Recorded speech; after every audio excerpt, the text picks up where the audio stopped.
دراوی ساختە چۆن بناسینەوە؟ ئەوانەی لا بازاڕی ئاڵوگۆڕی درا و کار دەکەن دەڵێن دیناری عێراقی لا جۆری 25,000 ساختەی زیاترە و شێوازی ناسینەوەکەشی ئاسانە. ئەو 25 خۆمان ئەوە ئەسلیە تەماشا دەکەی ئەوەکەی لە ناوە ینی چەند ئەوەی هەیە لێرە لە سەر نووسای عێراق لێرە ینی ئەوەکەی لە بەس هەرچی ئەویتکەیە تەبغەی لێدرایە چۆن تەبغێکی بەخۆ دروست دەکەی لێ ئەو تەبغێ دروست دەکەێت لە دوو ڕادیارە جیهازەکانیش دەیگرن بەخۆشی دیار دەبیتن هیوادارم خەڵک زوان تەماشا کاتن ئەگەر 25 وەگەر لە هەر شوێنێکی لە سوپەرمارکێتی شتێکی شەوان بیتن کابرای عەرەب بیان هەر شتێک بوو بە یەکسەر ناجوانی خۆی نەبرێ ئەوەندە قازان لێکردیا با تاکید کاتەوە بزانە ئایا تەماشایەکە بزانە ئایا ڕوسمەکەی سەرکە ینی ئەسپەکەی تەبغەیە یان ڕسمیەکەیە.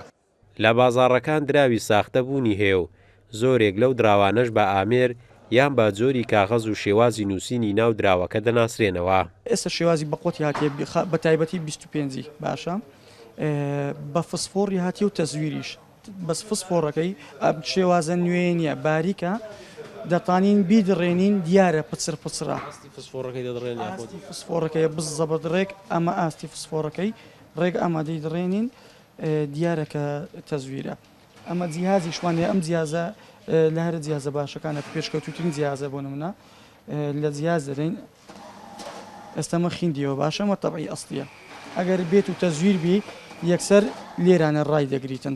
ماوەی چەند ساڵێکە بە بەراورد با ساڵانی پێشووتر دراوی ساختە کەمتر بۆتەوە ئەماش باهۆی چاودێری و دەستگیرکردنی ئەوانەی کاری دراوی ساختە دەکەن لە بازاڕەکان.